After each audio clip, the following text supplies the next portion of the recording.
So today we are going to start the lecture. The topic is color of complex compounds, or it is also known as the color of core compounds of transition elements, right? So ये video जो मैं बना रहा हूँ ये एक student है मेरा, तो उसको इस टॉपिक की रिक्वायरमेंट थी। बाय द वे उसके लिए स्पेशली मैं बना रहा हूँ, लेकिन हाँ ऑब्वियसली टॉपिक हर एक के लिए मदद करेगा ये। सो कलर ऑफ कॉम्प्लेक्स कंपाउंड्स, इस टॉपिक के बारे में बहुत ज़्यादा इन्फॉर्मेशन मिलती नहीं है, तो इसीलिए थोड़ा बहुत प्रॉब्लम हो जाती है कभी कभी, राइट। खैर, तो इसको पहले मैं ब्रीफ में एक दो बातें कुछ बताऊंगा इसके बारे में, राइट। तो हाँ, ओके। सो अगर हम बात करें कलर ऑफ कॉम्प्लेक्स कंपाउंड्स, इसको किसने एक्सप्लेन किया था? CFT ने, क्रिस्टल फील्ड थियरी ने एक्सप्लेन किया था। उन्होंने क्या कहा कि कलर केवल तभी हो सकता है जब इलेक्ट्रॉन एक एनर्जी लेवल से दूसरे एनर्जी लेवल में जाए। फॉर एग्जांपल, जैसे अगर मैं बात करूं T2G ऑक्टेटल कॉम्प्लेक्सेस की बात कर रहा हूं क्रिस्टल फील्ड थियरी के अकॉर्डिंग, T2G की हायर एनर्जी होती है, राइट। T2G की एनर्जी हायर होती है और EG की लोअर एनर्जी होती है, बराबर। सॉरी, मतलब इसका उल्टा है।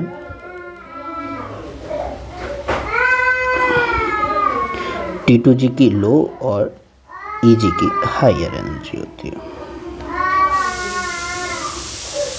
थोड़ी सी आपको नॉइस आ रही होगी, right. So by the way, जैसे ये हमारे T2G हैं और ये EG है, अगर मैं बात करूं T2G और EG की, तो इलेक्ट्रॉन T2G से यानी लोअर एनर्जी से हायर एनर्जी लेवल में जाएगा, और जब वो हायर एनर्जी लेवल से लोअर एनर्जी में वापस आएगा, फॉर एग्जांपल अब वो यहाँ पे आ गया, वो कुछ ही टाइम के लिए, बहुत ही मिनो सेकेंड के लिए 10⁻⁸ अप्रॉक्स सेकेंड के लिए रुकेगा और ऊपर से वो फिर नीचे आएगा, बराबर। इसमें वो कलर जो एनर्जी एमिट करेगा वो उस एनर्जी को रेडिएशन के फॉर्म में एमिट करेगा। वो जो भी एनर्जी होगी वो उसको रेडिएशन के फॉर्म में एमिट करेगा, बराबर है। वही रेडिएशन हमको कलर के फॉर्म में दिखाई देती है, राइट। सो कलर शो करने के लिए दो एनर्जी लेवल का होना बहुत ज़रूरी है। एक इलेक्ट्रॉन का होना ज़रूरी है। जब एनर्जी लेवल होंगे तो उसमें कौन ट्रांसफ़र करेगा? इलेक्ट्रॉन। जब इलेक्ट्रॉन ही नहीं होगा तो ट्रांसफ़र कौन करेगा? राइट। दूसरी बात, दो डिफरेंट एनर्जी लेवल होने चाहिए, तभी इलेक्ट्रॉन एक लेवल से दूसरे लेवल में जाएगा। और जब वो जाएगा तब वो एनर्जी शो नहीं करेगा, जब वो ऊपर से नीचे आएगा ऐसा, तो ऊपर से नीचे आने पर वो जिस कलर उसने एब्जॉर्ब किया था उसका कॉम्प्लीमेंट्री कलर की वो रेडिएशन शो करेगा, जो कि हमें कलर के फॉर्म में दिखाई देती है। और समझते हैं बात को, जैसे जैसे ये कलर व्हील है अपना,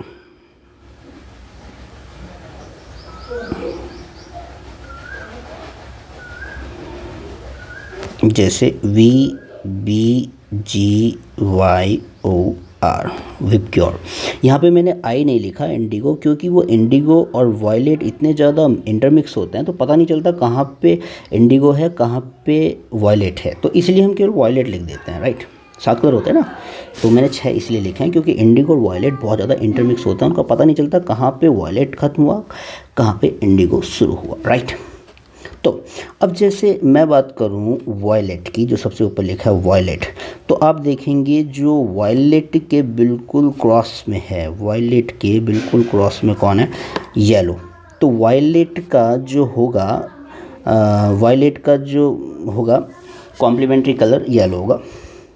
ऐसी ब्लू के बिल्कुल सामने देखेंगे आप ऑरेंज है, या ग्रीन के बिल्कुल सामने देखेंगे रेड, मतलब वो दोनों एक दूसरे के कॉम्प्लीमेंट्री है। फॉर एग्जांपल, जैसे वायलेट का कॉम्प्लीमेंट्री है येलो और येलो का कॉम्प्लीमेंट्री है वायलेट, राइट। इस तरह से होता है। तो अगर मैं मान लेता हूँ, मान लो किसी ने वायलेट कलर को एब्जॉर्ब किया यहाँ से यहाँ पे जाते हुए, किसी ने वायलेट कलर को ऑब्जर्व किया एब्जॉर्ब, तो जब वो ऊपर से नीचे आएगा तो वायलेट का कॉम्प्लीमेंट्री ऑरेंज, वायलेट का कॉम्प्लीमेंट्री ऑरेंज वो शो करेगा। उम्मीद है आप समझ रहे होंगे, बराबर। अब हमें एक दो बातें और समझ लेनी चाहिए इसको और बेहतर जानने के लिए। जैसे VIBGYOR। इसमें होता क्या है, चलो मैं इसको नेक्स्ट पेज पे बता देता हूँ। ओके, जैसे VIBGYOR,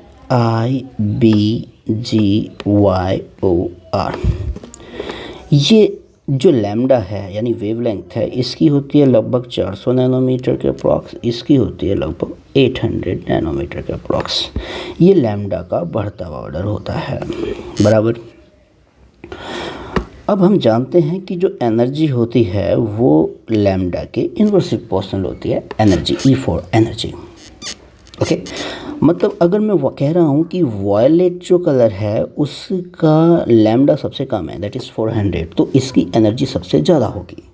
ओके, ऐसे ही रेड के लिए आप समझ सकते हैं, रेड का लैम्डा सबसे ज़्यादा है तो इसकी एनर्जी सबसे कम होगी। Okay, by the way energy की हमें ज़रूरत पड़ क्यों रही है वो हम देखते हैं। अब देखिएगा, जैसे मैं मानता हूँ कि सपोज़ कीजिएगा कहीं पर मेटल के साथ एक जगह स्ट्रॉन्ग लिगेंड ले लेता हूँ मैं CN, ओके सपोज़, और एक जगह मैं ले लेता हूँ मेटल के साथ कोई लिगेंड, मैं ऑक्टेटल केस ही ले रहा हूँ दोनों में, और दोनों में +3 चार्ज ही ले रहा हूँ मेटल पे। एक जगह आप देखेंगे लिगेंड मैंने चेंज कर दिए हैं, एक जगह मेरा लिगेंड है CN और एक जगह लिगेंड है H2O, बराबर।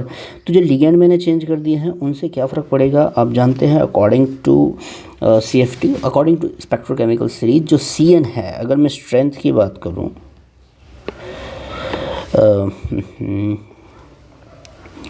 जो मेरा CN है वो ज़्यादा स्ट्रेंथ रखता है H2O, या मैं कह सकता हूँ CN मेरा स्ट्रॉन्ग फील्ड लिगेंड है और H2O मेरा वीक फील्ड लिगेंड है। तो इससे होगा क्या, जो CN का केस होगा उसमें T2G और EG में जो गैप होगा वो H2O में जो T2G और EG में गैप होगा वो कम होगा, बराबर। आप गैप देख सकते हैं, थोड़ा सा ज़्यादा मैंने दिखाया है। अब होगा क्या, जैसे ही इलेक्ट्रॉन, आप देखेंगे यहाँ पर एनर्जी गैप ज़्यादा है, यहाँ पर एनर्जी गैप थोड़ा कम है। ऑब्वियसली जब यहाँ पे ज़्यादा एनर्जी गैप है तो ज़्यादा एनर्जी की रेडिएशन एब्जॉर्ब करेगा। फॉर एग्ज़ाम्पल वो एब्जॉर्ब करना चाहेगा ज़्यादा एनर्जी की, मतलब यहाँ की रेडिएशन, मतलब वो वायलेट इंडिगो या ब्लू, वायलेट इंडिगो ब्लू, मैं एग्जाम्पल ले रहा हूँ एक बार, है ना, कि वो इस तरह की एक रेडिएशन को एब्जॉर्ब करना चाहेगा। अगर हम जानते हैं H2 एक वीक फील्ड लिगेंड है, उसमें हमारी एनर्जी कम आई है तो वो कम एनर्जी की एब्जॉर्ब करेगा, जैसे येलो ऑरेंज रेड, ये सब येलो ऑरेंज रेड वो एब्जॉर्ब करने की कोशिश करेगा। मैं ये नहीं कह रहा हमेशा येलो ऑरेंज रेड होगा, मैं कह रहा हूँ अगर कंपैरिजन का वक्त आएगा H2O और CN में, तो CN में ज़्यादा एनर्जी की रेडिएशन यानी लेफ़्ट साइड वाली, ज़्यादा एनर्जी मतलब लेफ़्ट साइड वाली, और इसमें H2O में कम एनर्जी वाली यानी राइट साइड वाली रेडिएशन को एब्जॉर्ब करेगा, और जो कलर शो करेगा वो उसका कॉम्प्लीमेंट्री कलर होगा। मैं एब्जॉर्ब करने की बात बता रहा हूँ, एब्जॉर्ब करेगा कम एनर्जी वाला, एब्जॉर्ब CN करेगा ज़्यादा एनर्जी वाला और H2O करेगा कम एनर्जी वाला। जो 100 कलर होंगे वो इनके कॉम्प्लीमेंट्री कलर होंगे जब ये इलेक्ट्रॉन ऊपर से नीचे आएगा। उम्मीद है आप समझ रहे होंगे। बाकी हम क्वेश्चन प्रैक्टिस करते हैं। ओके, मैंने आपको बताया कि इलेक्ट्रॉन जब नीचे से ऊपर जाता है ऊपर तो एनर्जी एब्जॉर्ब करता है, ऊपर से जब नीचे आएगा एनर्जी रेडिएशन के फॉर्म में रिलीज़ करेगा तो वही हमको कलर दिखाई देगा, और जब नीचे से ऊपर जाता है तो वो जो भी कलर एब्जॉर्ब करेगा उसको कॉम्प्लीमेंट्री कलर दिखाएगा। और हाँ, विबज्योर में मैंने आपको बताया इनका जो लैम्डा होता है वो कम होता है लेकिन एनर्जी ज़्यादा होती है। और हाँ, मैंने आपको ये भी बताया कि एनर्जी गैप अगर ज़्यादा है तो वो ज़्यादा एनर्जी की रेडिएशन ऑब्जॉर्व करेगा, मतलब वो वायलेट के आसपास वाले कलर, ये सब लेफ़्ट वाले कलर ऑब्जॉर्व करेगा। और अगर एनर्जी ज़्यादा है तब, एनर्जी ज़्यादा होने पर ज़्यादा एनर्जी के यानी लेफ़्ट साइड वाले, वायलेट साइड वाले। एनर्जी गैप कम होने पर ज़्यादा, जब एनर्जी गैप कम है तो कम एनर्जी वाले यानी लैम्डा ज़्यादा, इधर राइट, ज़्यादा एनर्जी गैप ज़्यादा एनर्जी वाले यानी वायलेट की तरफ, कम एनर्जी गैप कम एनर्जी वाले मतलब रेड की तरफ। ओके, उम्मीद है समझ रहे होंगे आप। अब हम कुछ क्वेश्चन प्रैक्टिस करते हैं। ये क्वेश्चन मैंने कलर के लिए ही लिए हैं और क्वेश्चन लिखे हैं पहले से, अब हम उनको देखते हैं। ओके, तो देखते हैं क्या है। ओके, यही ले लेता हूँ मैं। हाँ, colour of the explain the violet colour of compound. कोई हमारे पास कंपाउंड है, उसका मैं वायलेट कलर को एक्सप्लेन कर रहे हैं कि भाई इसका वायलेट कलर क्यों है। कंपाउंड है TiH2O होल 6, TiH2O होल 6 3+। हम जानते हैं जो टाइटेनियम होता है वो स्कैंडियम टाइटेनियम 22, तो 4s2 तक 20 हो गया और 3d2। अब यहाँ पर अगर आप ऑक्सीडेशन स्टेट निकालेंगे Ti पर 3+, मुझे 3 इलेक्ट्रॉन निकालने होंगे, 2 यहाँ से जाएंगे, 1 यहाँ से जाएगा, it will become 3d1 4s0। So obviously octahedral complex है।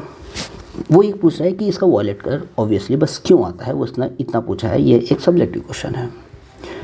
तो हमें पता है जब नीचे से ऊपर जाएगा T2G का इलेक्ट्रॉन, जब यहाँ से यहाँ पर जाएगा तो वो एनर्जी अब्जॉर्ब करेगा, कोई भी एक पर्टिकुलर एनर्जी ऑब्जर्व करेगा। लेकिन उसने ये कहा कि जब वो ऊपर से नीचे आ रहा था वो वायलेट कलर शो कर रहा है, उसने लिखा यहाँ पे वायलेट।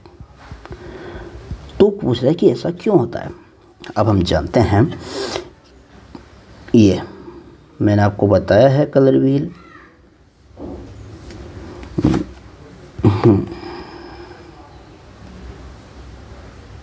VBGYOR, right. अगर कोई वायलेट का कॉम्प्लीमेंट्री क्या है, येलो, वायलेट का कॉम्प्लीमेंट्री येलो है।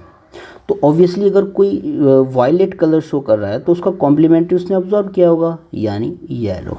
तो उसका रीज़न ये है कि जब वो नीचे से T2G से EG में जा रहा था तो वो येलो के रीजन के आसपास की लाइट एब्जॉर्ब कर रहा था, इसलिए उसने ऊपर से नीचे आते हुए वायलेट कलर शो किया है। अब ऐसा नहीं कि केवल वायलेट येलो करेगा, हाँ वो मोस्टली येलो करेगा, हो सकता है थोड़ा बहुत ग्रीन भी करे, हो सकता है थोड़ा ऑरेंज भी करे, लेकिन आप ये लिखेंगे कि येलो ऑरेंज में उसने एब्जॉर्ब की है लाइट, तब वो वायलेट दिखा रहा है, तो it is sufficient. Okay, I hope understand होगा। अगला क्वेश्चन है, what will be the correct order of the wavelength of the absorption visible region for this. So there are some compounds which we are having, so we will have to check the energy gap between T2G and EG. For that purpose we will have to see the strength of the ligand that are here. So we know that from a spectrochemical series, here you can see that the charge or the metal is same in all these three complexes. You can see the ligand is different. Okay, so we know the strength of ligand from spectrochemical series, that is NO2, and there will be NH3 and there will be H2O, right। अब हमको देखना होगा energy gap. तो हमें पता है NO2 वाले में सबसे ज़्यादा एनर्जी है, तो सबसे ज़्यादा स्ट्रॉन्ग फील्ड लिगेंड है, तो इसमें एनर्जी गैप सबसे ज़्यादा होगा, यानी इसमें T2G EG में सबसे ज़्यादा गैप होगा। तो अगर मैं एनर्जी गैप की बात करूँ, energy gap between T2G EG, obviously right, T2EG का जो गैप होगा वो उसी में सबसे ज़्यादा होगा जिसमें सबसे ज़्यादा स्ट्रॉन्ग फील्ड लिगेंड होता है। Okay, so it will be suppose it is first, it is second, now it is third, so I will have not to write the name again and again. So first, then NH3, okay, it is third, and then it is second. You can see the energy gap. So energy, we know that the energy is inversely proportional to lambda. Energy gap जिसमें ज़्यादा है वो उतनी ज़्यादा energy का radiation absorb करेगा। हम जानते हैं जितनी ज़्यादा एनर्जी होगी उतना ही कम लैम्डा होगा। सो जो लैम्डा एब्जॉर्प्शन होगा वो इसका उल्टा होगा, इस तरह से। ओके, इसमें एनर्जी गैप सबसे ज़्यादा आएगा क्योंकि इसमें स्ट्रॉन्ग फील्ड लिगेंड है। इसमें एनर्जी गैप सबसे ज़्यादा, यानी सबसे ज़्यादा एनर्जी का एब्जॉर्ब करेगा। सबसे ज़्यादा एनर्जी का वो होता है जिसका लैम्डा सबसे कम होता है, यानी सबसे कम लैम्डा, ये लैम्डा वाला कलर ये एब्जॉर्ब करेगा। इसका एनर्जी गैप सबसे कम है तो ये सबसे कम एनर्जी का ही एब्जॉर्ब करेगा। सबसे कम एनर्जी मतलब सबसे ज़्यादा लैम्डा का एब्जॉर्ब करेगा। उम्मीद है ये भी समझ में आया होगा। बराबर, अच्छा क्वेश्चन है, ऐसा बोर्ड वगैरह में भी आ जाता है और नीट जेईई में भी बनते रहते हैं। Why are different colors observed in octahedral इसे कह सकते हैं आप थ्योरेटिकल क्वेश्चन है, सब्जेक्टिव क्वेश्चन है, बट हाँ कंसेप्चुअल है। Okay, why are different colour observed in octahedral and tetrahedral complexes for the same metal and same ligand. देखिए मेटल भी सेम ले रहे हैं, लिगेंड भी सेम ले रहे हैं, लेकिन डिफरेंट कलर आ रहा है। बस चेंज इतना था कि एक ऑक्टाहेड्रल कॉम्प्लेक्स था, एक टेट्राहेड्रल था। मैं यहाँ पर देखता हूँ इसको, थोड़ा सा फिर से पेन चेंज कर लेते हैं भाई और देखते हैं। जैसे कोई मेटल है, लिगेंड है 4 उसके अंदर, और मेटल है एक लिगेंड उसके अंदर 6 कर देता हूँ। चलो चार्ज में दोनों पे सेम ले लेता हूँ। लिगेंड कोई मैंने मान लिया न्यूट्रल लिगेंड है मेरा, चार्ज दोनों पर मेटल पे +2 आ गए, न्यूट्रल मोनोरेंटेड लिगेंड मैंने मान लिया है। Okay, by the way suppose करते हैं ये टेट्राहेड्रल है, इसका कोऑर्डिनेट नंबर 4 है, ये ऑक्टाहेड्रल है, इसका कोऑर्डिनेट नंबर 6 है। देखो कोऑर्डिनेट नंबर 4 होने पर टेट्राहेड्रल और स्क्वायर प्लेनर भी हो सकता है, लेकिन मैंने टेट्राहेड्रल यहाँ इसलिए लिखा है क्योंकि क्वेश्चन में वो खुद ही मेंशन कर रहा है कि टेट्राहेड्रल है। बाय द वे अब हम जानते हैं कि जो टेट्राहेड्रल लिगेंड होते हैं, टेट्राहेड्रल स्फीयर में जो कॉम्प्लेक्स होता है उसमें एक तो लिगेंड कम होते हैं, और दूसरी बात उधर उतना ओरिएंटेशन नहीं होता परफेक्ट जितना ऑक्टाहेड्रल में ओरिएंटेशन लिगेंड का मेटल के रिस्पेक्ट में होता है, जिसके कारण यहाँ पर Eg और T2G का गैप, ये Eg है उल्टा हो जाता है ना, इसमें T2G ऊपर पहुँच जाता है, जबकि इसमें जो गैप होता है वो एक ज़्यादा गैप होगा T2G Eg। एक तो इसमें गैप कम है, देखेंगे आप इसमें गैप कम है, इसमें गैप ज़्यादा है, इसमें ज़्यादा एनर्जी चाहिए। तो वही कह रहा है कि अलग अलग कलर ऑब्जर्व क्यों होते हैं। तो पहले देखें कि भाई अलग अलग कलर ऑब्जर्व जो हो रहे होंगे वो तभी हो रहे होंगे ना जब अलग अलग कलर उसने एब्जॉर्ब किया होगा। ऑब्जर्व कहने का मतलब है जो रिफ्लेक्ट हो रहा है, ऑब्जर्व मतलब जैसा हमको दिख रहा है। वो कहना चाह रहा है कि जब यहाँ से यहाँ पे इलेक्ट्रॉन आता है वो अलग अलग एनर्जी का होता है। तो भाई वो इसलिए होगा ना क्योंकि उसने जब वो नीचे से ऊपर गया होगा, इलेक्ट्रॉन यहाँ से जब नीचे से ऊपर गया होगा तो अलग एनर्जी का होगा। मैं कहना चाह रहा हूँ जैसे कि विबजियोर होता है, यहाँ पर दूसरा कलर चेंज कर लेता हूँ, ये उतना विजिबल नहीं है, ये विबजियोर है। ओके, अब यहाँ पर कम एनर्जी है तो वो कम एनर्जी का ही लेगा। सपोज़ करो उसने ऑरेंज लिया होगा या रेड लिया होगा, यहाँ पे ज़्यादा एनर्जी है तो उसने ज़्यादा एनर्जी का लिया होगा, सपोज़ उसने वायलेट ले लिया होगा। तो जो वायलेट जब इसने ऑब्जर्व किया तो ये वायलेट का कॉम्प्लीमेंट्री दिखाएगा, जिसने ऑरेंज एब्जॉर्ब किया है तो वो ऑरेंज का कॉम्प्लीमेंट्री दिखाएगा। तो जब वो एब्जॉर्ब अलग अलग कर रहे हैं एनर्जी गैप डिफरेंट होने के कारण, तो ऑब्वियसली जो कलर ऑब्जर्व होगा मतलब जो रिफ्लेक्ट होगा दिखेगा बाहर, ये वाला जो ऊपर से नीचे आते हैं वो भी डिफरेंट होगा। बराबर है, उम्मीद है कि आप समझ रहे होंगे। फिर एक अच्छा क्वेश्चन बनता है कि हमारे पास 2 कॉम्प्लेक्स दिए हुए हैं, एक है CONH3 होल 6 और 3+, एक है COCN होल 6 3-। कह रहा है कि एक तो जी ऑरेंज है एक येलो है, पर हमें पता नहीं कौन सा ऑरेंज है कौन सा येलो है, आप बताइए। एक ऑरेंज है एक येलो है, बट कौन सा ऑरेंज है कौन सा येलो है ये नहीं पता, ये हमको बताना है, ये है क्वेश्चन। ओके, अब हम देखते हैं।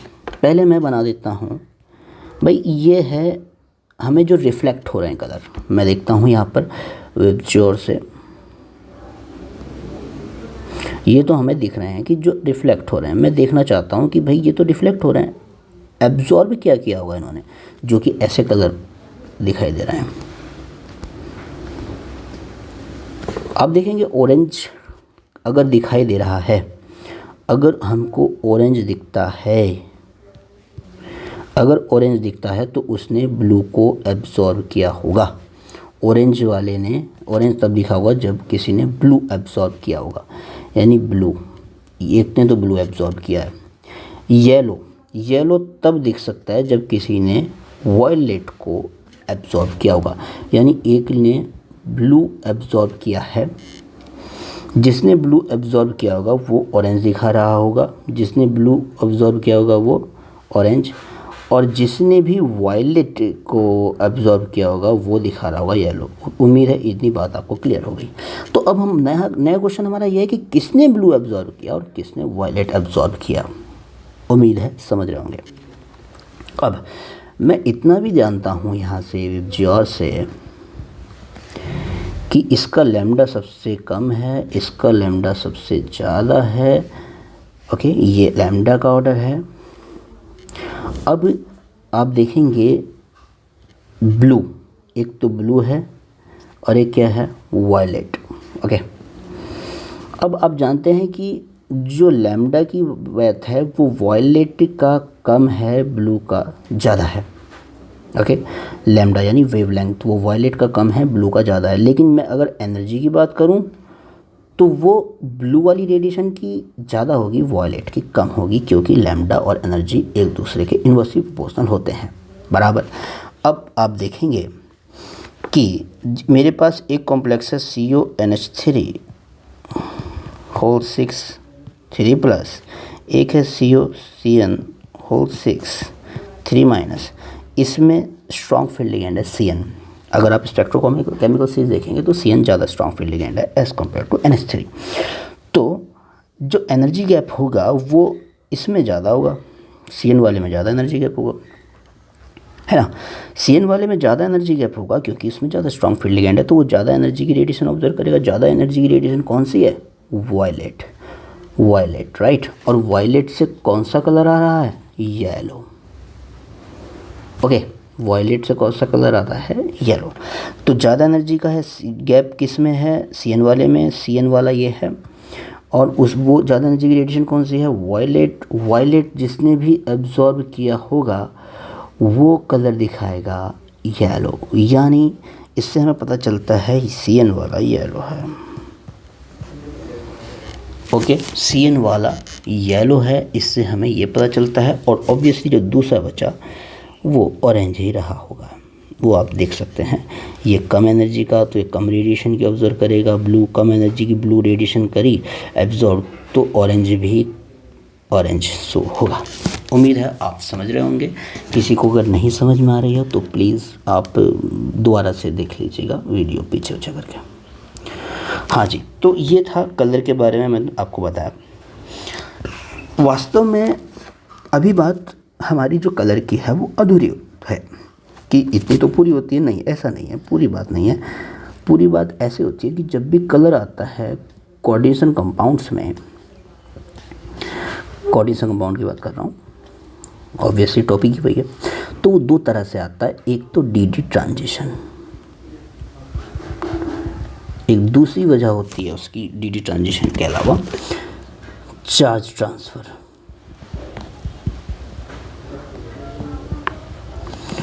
जो कलर DD ट्रांजिशन होता है जनरली ये होता है D1 से D9 के लिए, क्योंकि भाई अगर इलेक्ट्रॉन होगा तभी तो वो ट्रांजिशन करेगा। अगर मान लो किसी में D0 है यानी इलेक्ट्रॉन ही नहीं है तो वो जाएगा ट्रांजिशन कैसे कर देगा, D से D में, है ना।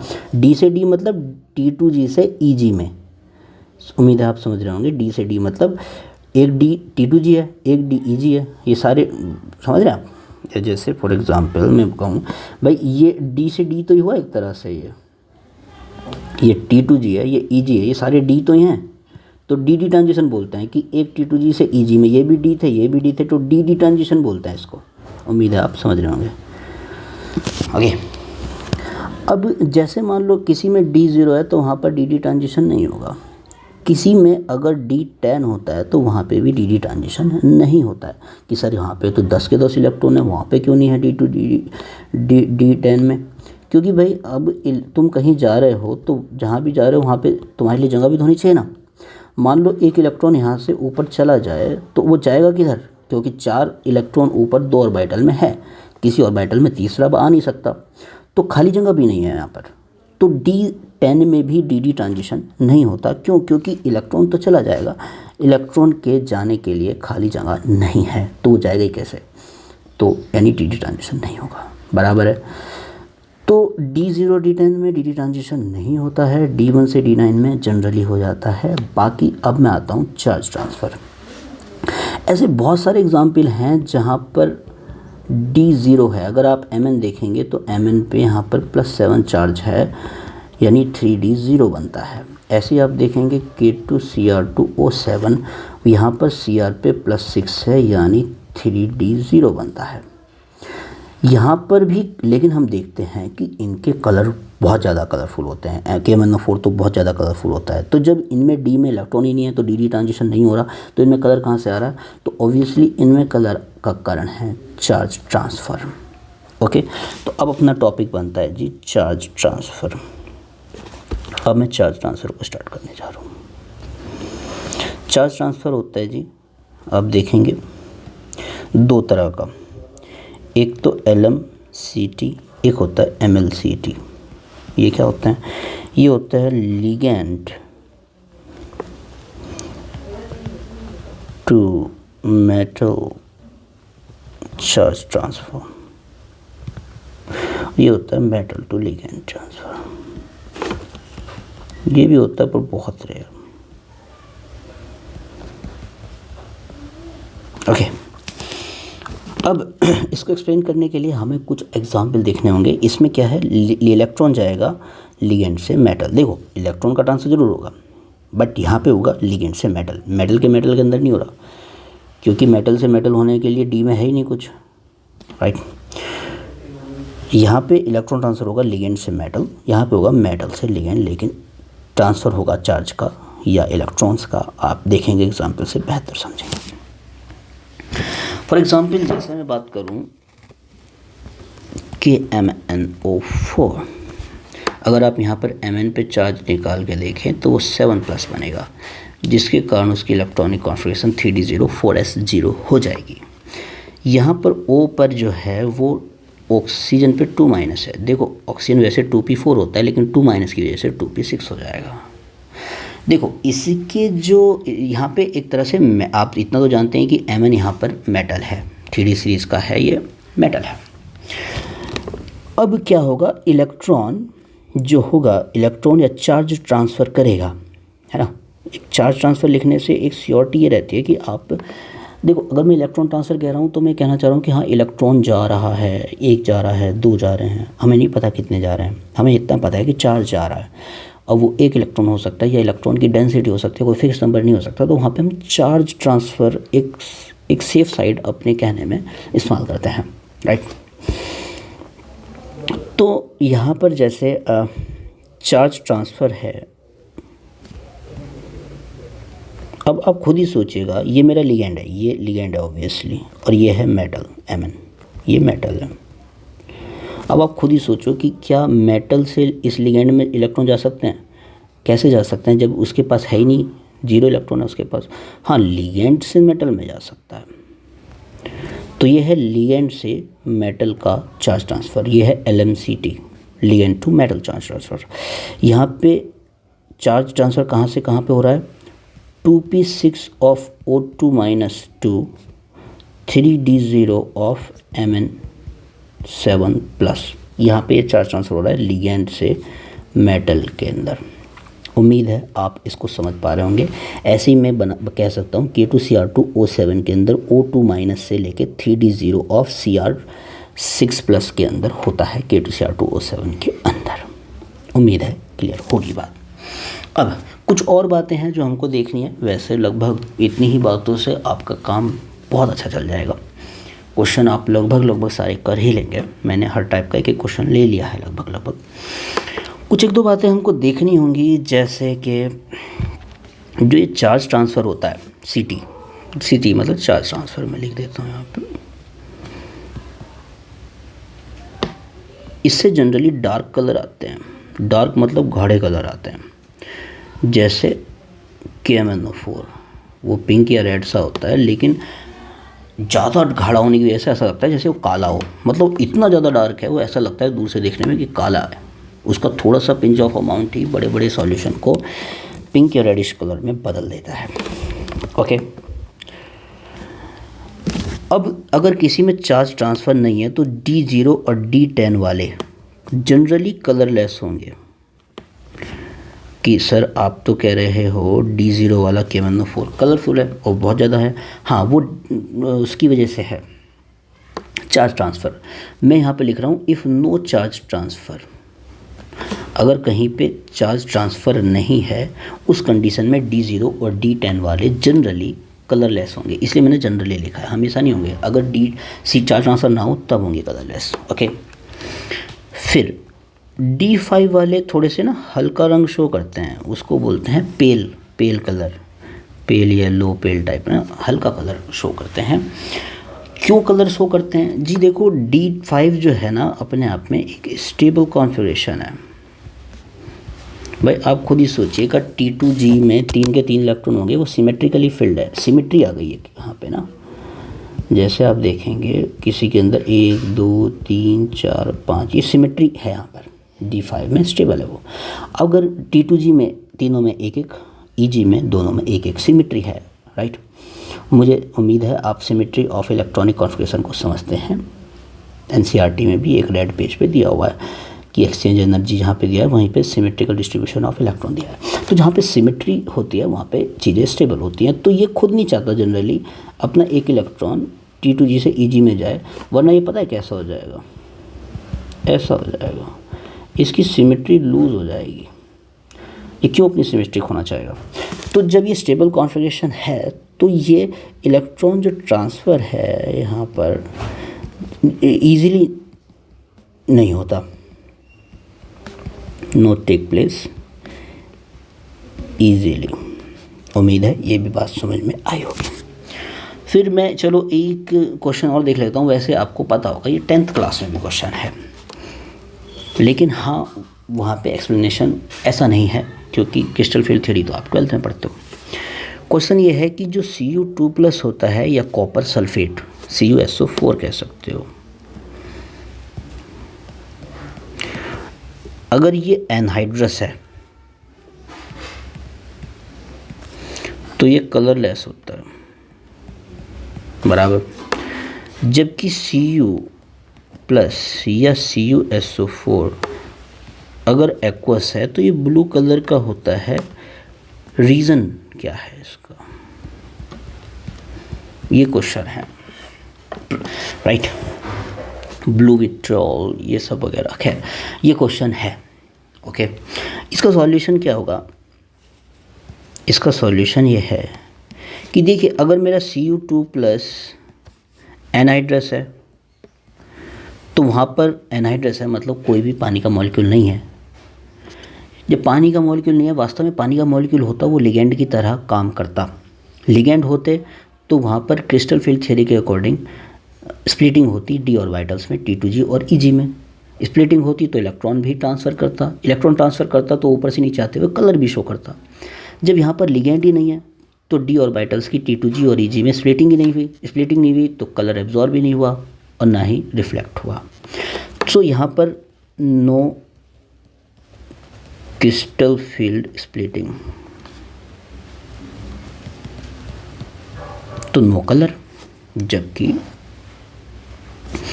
जबकि मैं बात करूं इसकी, अरे सीधी लाइन खिंच जा भाई, हाँ जी, CuSO4 एक्वस की वास्तव में होता ऐसा है CuH2O6 2+, बाहर में सल्फेट भी लिख सकता हूँ 2+ की जगह, SO4 यहाँ पे लिख दो या 2+ लिख दो, कोई ख़ास बात नहीं है। चलो मैं लिख देता हूँ, मन का वहम रहता है, सल्फेट, राइट। ये वास्तव में ऐसा होता है, जो पानी के मॉलिक्यूल हैं वो यहाँ पर लिगेंड का काम कर रहे हैं। सारे नहीं करते, 5 करते हैं, एक हाइड्रोजन बॉन्डिंग से जुड़ा होता है। ये क्वेश्चन भी है, खैर छोड़ो, मुझे तो यहाँ पे कलर से मतलब है।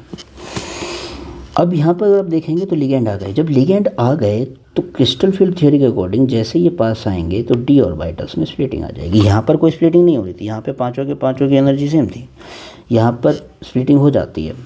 ओके, तो जैसे यहाँ से इलेक्ट्रॉन यहाँ पर जाएगा तो वो ऊपर आएगा, ऊपर रुकेगा कुछ देर के लिए, बहुत कम समय के लिए। जब ऊपर से नीचे आएगा वो फिर कलर शो करेगा। ओके, जो भी उसने ऑब्जर्व किया होगा उसका कॉम्प्लीमेंट्री कलर शो करेगा। अच्छा, मैंने एक इलेक्ट्रॉन इसलिए दिखा रहा हूँ क्योंकि मैं केवल ट्रांसफ़र दिखा रहा हूँ, इलेक्ट्रॉन्स के नंबर दिखाने में इंटरेस्टेड नहीं हूँ। जैसे यहाँ पर Cu2+ होगा तो D9 इलेक्ट्रॉन बनेंगे, वो आप अंडरस्टूड होंगे इतना, है ना। मैं इतना ज़्यादा उसमें नहीं जा रहा। तो जो भी वो एक इलेक्ट्रॉन अपना डालेगा यहाँ पे तो वो खाली में चला जाएगा, इस तरह से ऐसा होता है, बराबर। उम्मीद है आप इसको समझे होंगे। और अगर कोई कुछ समझ में नहीं आता है तो आप कमेंट सेक्शन में डाल सकते हैं, मुझे समय मिला तो मैं उसका रिप्लाई कर दूँगा। ओके।